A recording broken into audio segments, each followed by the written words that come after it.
ओम नमो भगवते वासुदेवाय नमः। श्री हरि भगवान विष्णु जी की कृपा सदैव आपके और आपके परिवार पे बनी रहे। आप सबके घर आंगन में खुशियाँ सुख समृद्धि बनी रहे। आज की इस वीडियो में आप देवउठनी एकादशी व्रत की कथा का श्रवण करेंगे। सबसे पहले तो आप सबको देवउठनी एकादशी व्रत का हार्दिक शुभकामनाएं। एकादशी व्रत बिना कथा के अधूरा है। आज की इस वीडियो में आपको एक साथ 3 कथाओं का श्रवण कराया जाएगा। एकादशी व्रत तो अपने आप में बहुत महत्वपूर्ण है, लेकिन यह जो कार्तिक माह के शुक्ल पक्ष की एकादशी देवउठनी एकादशी के नाम से जिसे जाना जाता है, यह बहुत महत्वपूर्ण है, जिसे हम देवोत्थान एकादशी, प्रबोधनी, ग्यारस एकादशी के सभी नामों से जानते हैं। इस दिन श्री हरि विष्णु निद्रा से जागते हैं। तो चलिए कथा की शुरुआत करते हैं, जिसमें पहली कथा है। एक राजा के राज्य में सभी लोग एकादशी का व्रत रखते थे। प्रजा तथा नौकर चाकरों से लेकर पशु तक एकादशी के दिन अन्न नहीं दिया जाता था पशुओं को। एक दिन किसी दूसरे राज्य का एक व्यक्ति राजा के पास आकर बोला, महाराजा कृपा करके मुझे नौकरी पर रख लें। तब राजा ने उसके सामने एक शर्त रखी कि ठीक है, रख लेते हैं, किंतु रोज़ तो तुम खाने को सब कुछ मिलेगा तुम्हें, पर एकादशी को अन्न नहीं मिलेगा। उस व्यक्ति ने उस समय हाँ कर ली, पर एकादशी के दिन जब उसे फलाहार का सामान दिया गया तो वह राजा के सामने जाकर गिड़गिड़ाने लगा, महाराज इससे मेरा पेट नहीं भरेगा, मैं भूखा ही मर जाऊंगा, मुझे अन्न दे दो। राजा ने उसे शर्त की बात याद दिलाई, पर वह अन्न छोड़ने से राजी नहीं हुआ। तब राजा ने उसे आटा, दाल, चावल आदि दी। नित्य की तरह नदी पर पहुंचा और स्नान कर भोजन पकाने लगा। जब भोजन बन गया तो वह भगवान को बुलाने लगा, आओ भगवान, भोजन तैयार है।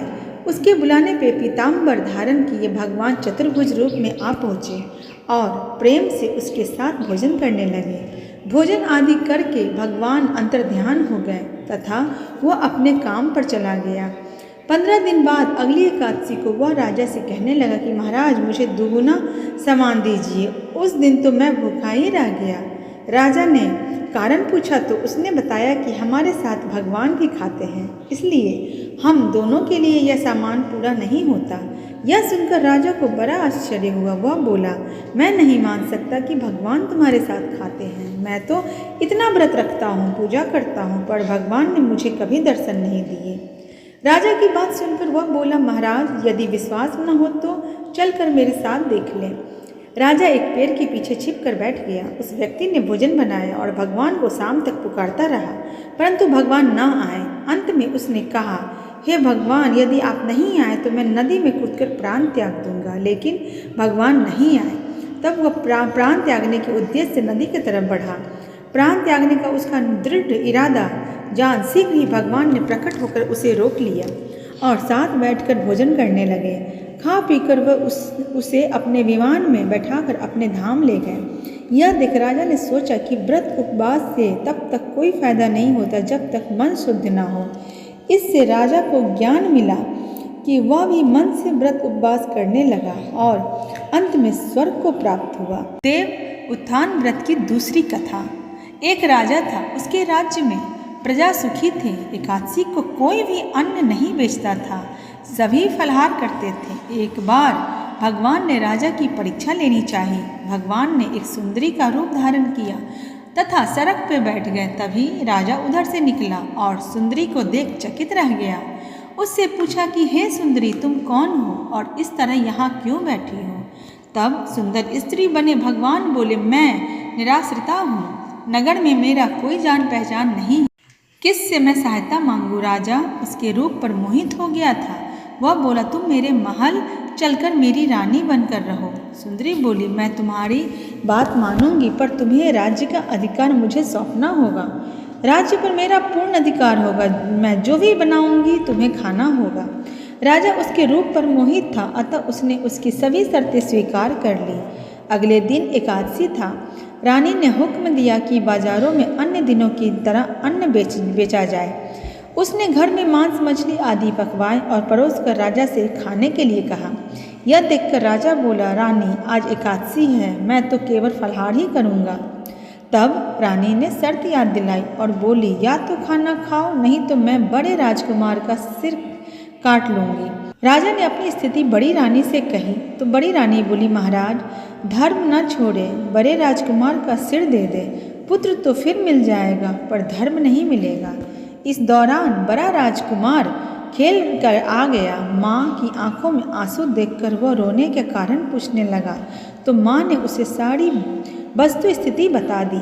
तब वह बोला, मैं सिर देने के लिए तैयार हूँ, पिताजी के धर्म की रक्षा होगी, जरूर होगी। राजा दुखी मन से राजकुमार का सिर देने को तैयार हुआ तो रानी के रूप से भगवान विष्णु ने प्रकट होकर असली बात बताई। राजन, तुम इस कठिन परीक्षा में पास हुए। भगवान ने प्रसन्न मन से राजा से वर मांगने को कहा तो राजा बोला, आपका दिया सब कुछ है, हमारा उद्धार करें। उसी समय वहाँ एक विमान उतरा। राजा ने अपना राज्य पुत्र को सौंप दिया और विमान में बैठकर परम धाम को चले गए। इस तरह यह कथा समाप्त होता है। ऐसे ही कृपा जो भी एकादशी व्रत करता है सच्चे मन से, भगवान विष्णु सदैव उनकी सारी मनोकामना पूरी करते हैं। ये भगवान विष्णु की जय, माता लक्ष्मी की जय। देवउठनी एकादशी व्रत की एक और प्रमुख कथा शंखासुर नामक राक्षस की है। शंखासुर ने तीनों लोकों में बहुत ही उत्पात मचाया हुआ था। तब सभी देवताओं के आग्रह करने पर भगवान विष्णु ने उस राक्षस से युद्ध किया और युद्ध कई वर्षों तक चला। युद्ध में वह असुर मारा गया और इसके बाद भगवान विष्णु विश्राम करने चले गए। कार्तिक शुक्ल एकादशी के दिन भगवान विष्णु की निद्रा टूटी थी और सभी देवताओं ने भगवान विष्णु की पूजा की थी। शिव महापुराण के अनुसार पौराणिक समय में दैत्यों का राजा दंभ हुआ करता था। वह बहुत बड़ा विष्णु भक्त था। कई सालों तक उसके यहाँ संतान नहीं होने के कारण उसने शुक्राचार्य को अपना गुरु बनाकर उनसे श्री कृष्ण मंत्र प्राप्त किया। यह मंत्र प्राप्त करके उसने पुष्कर सरोवर में घोर तपस्या की। भगवान विष्णु उसकी तपस्या से प्रसन्न हुए और उसे संतान प्राप्ति का वरदान दे दिया। भगवान विष्णु के वरदान से राजा दंभ ने यहाँ एक पुत्र जन्म लिया। इस पुत्र का नाम शंखचूड़ रखा गया। बड़ा होकर शंखचूड़ ने ब्रह्मा जी को प्रसन्न करने के लिए पुष्कर में घोर तपस्या की।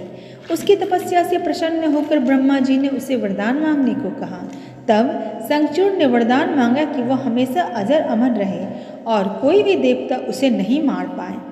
ब्रह्मा जी ने उसे यह वरदान दे दिया और कहा कि वह बद्रीवन जाकर धर्मध्वज की पुत्री तुलसी जो तपस्या कर रही है उससे विवाह कर ले। शंखचूड़ ने वैसा ही किया और तुलसी के साथ विवाह के बाद सुखपूर्वक रहने लगा। उसने अपने बल से देवताओं, असुरों, दानवों, राक्षसों, गंधर्वों, नागों, किन्नरों, मनुष्यों तथा त्रिलोकी के सभी प्राणियों पर विजय प्राप्त कर ली। वह भगवान श्री कृष्ण का परम भक्त था। शंखचूड़ के अत्याचारों से सभी देवता परेशान होकर ब्रह्मा जी के पास आ गए। ब्रह्मा जी उन्हें भगवान विष्णु के पास जाने को बोले। भगवान विष्णु ने कहा कि शंखचूड़ की मृत्यु भगवान शिव के त्रिशूल से ही होगी, अतः आप उनके पास जाएं। भगवान शिव ने चित्ररथ नामक एक गण को अपना दूत बनाकर शंखचूड़ के पास भेजा। चित्ररथ ने शंखचूड़ को समझाया कि वह देवताओं को उनका राज्य लौटा दे, उन्हें परेशान न करे, परंतु शंखचूड़ ने मना कर दिया। कहा कि वह महेश्वर से युद्ध करना चाहते हैं। भगवान शिव को जब यह बात पता चली तो वह युद्ध के लिए अपनी सेना लेकर निकल पड़े। इस तरह देवता और दानवों में घमासान युद्ध हुआ, परंतु ब्रह्मा जी के वरदान के कारण शंखचूड़ को देवता नहीं हरा पाए। भगवान शिव ने शंखचूड़ का वध करने के लिए जैसे ही अपने त्रिशूल उठाया, तभी आकाशवाणी हुई कि जब तक शंखचूड़ के हाथों में श्री हरि का कवच है और इसकी पत्नी का अस्तित्व अखंडित है, तब तक इसका वध असंभव है। आकाशवाणी सुनकर भगवान विष्णु वृद्ध ब्राह्मण का रूप धारण कर शंखचूड़ के पास गए और उससे श्री हरि कवच दान में मांग लिया। शंखचूड़ ने वह कवच बिना किसी संकोच के दान कर दिया।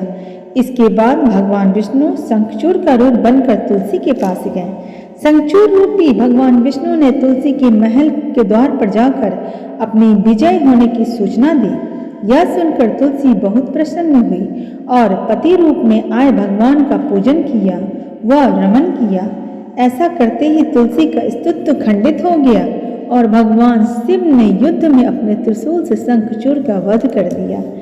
तब तुलसी को पता चला कि वो उनके पति नहीं हैं बल्कि भगवान विष्णु हैं। तो क्रोध में आकर तुलसी ने कहा कि आपने छल पूर्वक मेरा धर्म भ्रष्ट किया है और मेरे पति को मार डाला, अतः मैं आपको श्राप देती हूँ कि आप पाषाण होकर धरती पर रहें।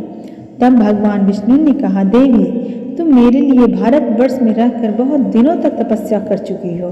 तुम्हारा यह शरीर नदी रूप में बदलकर गंडकी नामक नदी के रूप में प्रसिद्ध होगा। तुम पुष्पों में श्रेष्ठ तुलसी का वृक्ष बन जाओगी और सदा मेरे साथ रहोगी। तुम्हारे श्राप को सत्य करने के लिए मैं पाषाण यानी शालिग्राम बनकर रहूंगा। गंडकी नदी के तट पर मेरा वास होगा। देव प्रबोधिनी एकादशी के दिन भगवान शालिग्राम व तुलसी का विवाह संपन्न कर मांगलिक कार्यों का प्रारंभ किया जाएगा। हिंदू धर्म मान्यता के अनुसार इस दिन तुलसी और शालिग्राम विवाह करने से अपार पुण्य होता है। तो इस तरह देवोत्थान एकादशी व्रत की यही प्रमुख कथा संपन्न हुई। जैसी कृपा भगवान विष्णु सब पे बना के रखते हैं, वैसी ही कृपा हम सब पे भी बनी रहे भगवान विष्णु की। भगवान विष्णु और माँ तुलसी की कृपा सदैव आपके और आपके परिवार पे बनी रहेगी। आप सबको देवोत्थान एकादशी की बहुत सारी शुभकामनाएं। जय हो श्री हरि भगवान विष्णु की, माता लक्ष्मी की, माता तुलसी की।